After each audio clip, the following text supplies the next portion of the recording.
zwei, drei, aus. Salut à vous les assoiffés et bienvenue dans notre troisième volet des tops. Aujourd'hui, on va vous livrer 3 films qui nous font chialer. Il n'y a pas de fiction qui tienne. Avec McCoy, on fait notre top chacun de son côté sans se consulter. Alors je découvre ses choix au montage. Et vous allez voir que nous avons un titre en commun. Oh merde! Oh, c'est con ça! On est vraiment désolé pour ce doublon, mais quand vous saurez de quoi il s'agit, on est sûr que vous comprendrez pourquoi on se rejoint totalement sur cette œuvre. Numéro 13. Requiem for a Dream est un drame qui parle de 4 accros. 3 jeunes héroïnomanes et la mère de l'un d'eux, toxico de la télé et bientôt de pilules amaigrissantes à base d'amphétamine. On y suit d'abord les espoirs des 4 persos, tout en voyant que les chemins qu'ils prennent ne peuvent que les faire plonger. Puis on assiste à leur descente en enfer respective pour finir dans une apogée du bad le plus profond. Le tout sur une des musiques les plus bouleversifiantes qu'il m'ait été donné d'entendre.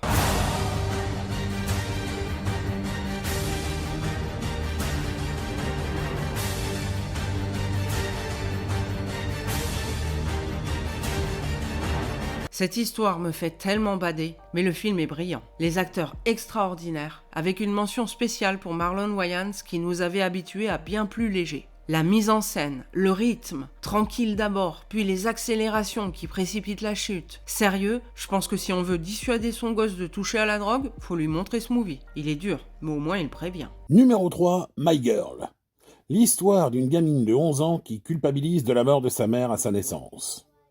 Vada vit avec son père, directeur de pompe funèbre, et entretient une relation amicale avec Thomas, un jeune garçon pas très populaire, un peu gauche et allergique à tout.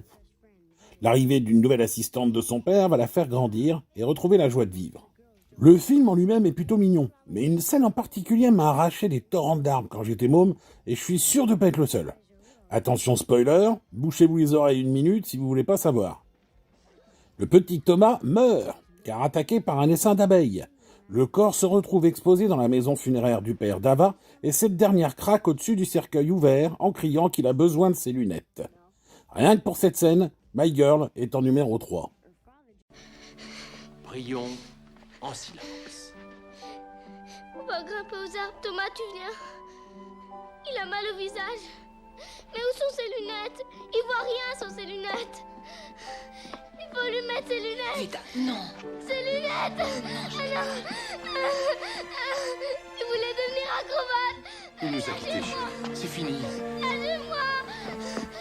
Numéro 12. Comme beaucoup d'entre nous assoiffés de sang fictif, quand je regarde un film, je suis plutôt de ce type. Et dans le genre c'est pas juste, c'est trop triste, faites chier les humains, il y a White God. C'est l'histoire de Hagen, un super toutou qu'une dure loi hongroise et un père très con séparent de sa jeune maîtresse Lily. Livré à lui-même, ce chien super intelligent doit composer avec les lois de la jungle urbaine où l'humain domine. Hagen découvre la cruauté et la convoitise de l'homme et tout ça ne peut que se finir dans les larmes et le sang. Je rassure ceux qui n'ont pas encore vu, il y a le quart d'heure animal, jouissif et plein d'espoir. Seulement faut pas se mentir. Magnifique film, superbe chien acteur, j'aime beaucoup White God, mais je ne le regarde que rarement, trop crève-cœur. Nem fáj ez. Na, látod? Ennyi volt az egész. És most ahova mész, ott már nem lesz ellenséget se. Senki nem bánt. Az én világom. Numéro 2, Marley et moi. Bon, attention, spoiler encore. 5, 4, 3, 2, 1, le chien meurt. Bordel, 1 heure de comédie toute gentillette et 20 minutes entières à chialer. Du moment où le chien part un peu en sucette jusqu'à ses funérailles, il y a 20 minutes. J'ai jamais utilisé autant de Kleenex à part avec Dallax, la parodie porno de Dallas. Mon Dieu que c'est triste. À occulter le truc. Bon, en général, les films où les animaux meurent, ça me flingue. Hachi, Enzo, Okia, même s'il meurt pas, il y a une scène dans ce film, j'ai cru que j'allais m'évanouir tellement c'était bouleversant. J'ai hésité à le mettre, justement. Bref, Marley et moi, c'est l'histoire d'une famille et les déboires de la vie à cause du chien ou pas. Mais juste la vie, quoi. Mais la fin m'a tué. Bonne chance si vous l'avez pas vu. Il y a aussi un film japonais que j'ai vu avec ma sœur dans les années 80 à la télé et dont j'ai jamais retrouvé le titre. Ça parle d'un gamin et d'un oiseau nommé Krasuki, mais je me demande si je suis pas influencé par un homme politique de l'époque. Mais un truc à la japonaise, quoi. Si quelqu'un voit de quoi je parle, Dites-le moi en commentaire. Je le recherche depuis des années. Patrick, do you want to say something? Who knows? El número 1. La ligne verte nous raconte l'histoire de John Coffey, Like a drink, only not spelled the same. condamné à passer sur la chaise électrique pour le viol et le meurtre de 2 fillettes. La ligne verte est la couleur du sol du couloir de la mort où il partage le quotidien d'autres tueurs et de l'équipe des gardiens en attendant d'y passer. Mais dès son arrivée, on comprend que Coffey n'est pas un homme ordinaire et ça ne tient pas qu'à sa taille. Ce récit me fout en vrac à chaque fois. Ça a commencé avec le livre, en PLS total à la fin, trop triste et si beau à la fois. Les larmes n'arrêtaient pas de couler et pourtant je pouvais pas m'arrêter de lire. Je parlais au perso, j'étais toute révoltée. I want it to be over and done with. I'm tired, boss. I'm tired of all the pain I feel in here in the world. Every day, there's too much of it. It's like pieces of glass in my head all the time.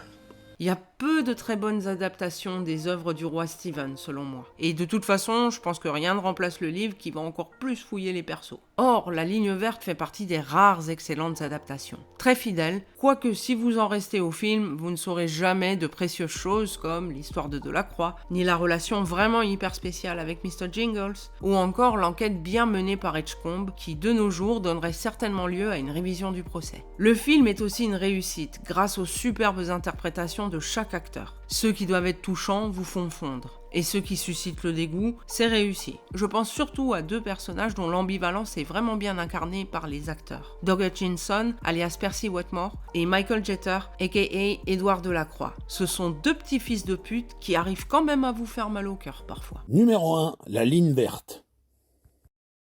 Réalisé par Frank Darabont après le mémorable Shawshank Redemption, ce film tiré d'une nouvelle de Stephen King, encore, raconte l'histoire en quasi huis clos d'une poignée de prisonniers condamnés à mort et de leurs gardiens.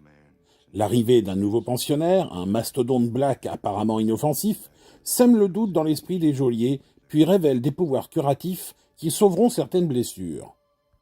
Spoiler again, mais avec ce thème c'est un peu évident, John Coffey, le condamné au pouvoir divin, est effectivement innocent des crimes qui lui sont reprochés, mais finit tout de même sur la chaise électrique dans une scène absolument tragique. Le jeu de Barry Pepper à ce moment est d'une tristesse. Je défie quiconque de pas chialer sur cette scène. Bon, le film en entier est triste, hein. Il y a d'autres scènes touchantes et c'est pour ça qu'il est numéro 1. 3 heures de sadness quasi ininterrompues, même si La Ligne Verte est tout de même ponctuée de quelques moments de légèreté. Heureusement d'ailleurs, parce que sinon, ça donne envie de se flinguer. En tout cas, on ressort de là-dedans avec une putain d'impression d'injustice qui vous colle à la peau pendant quelques jours. Alors, j'aurais pu aussi citer le professeur Holland, mais il me touche personnellement. Ça fera pas le même effet à tout le monde. Ou encore Miracle in Cell No. 7. Un film coréen vachement plombant, dur à trouver, mais il y a un remake turco-indonésien sur Netflix qui est peu ou prou la même chose, si vous voulez le tenter. May God have mercy on your soul.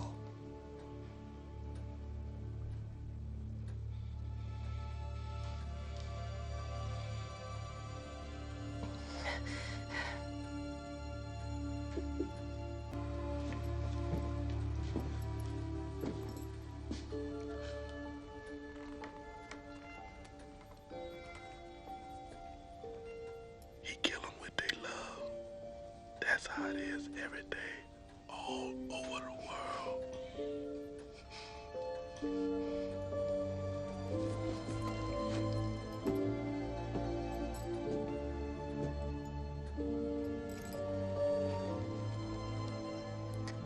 We're on two.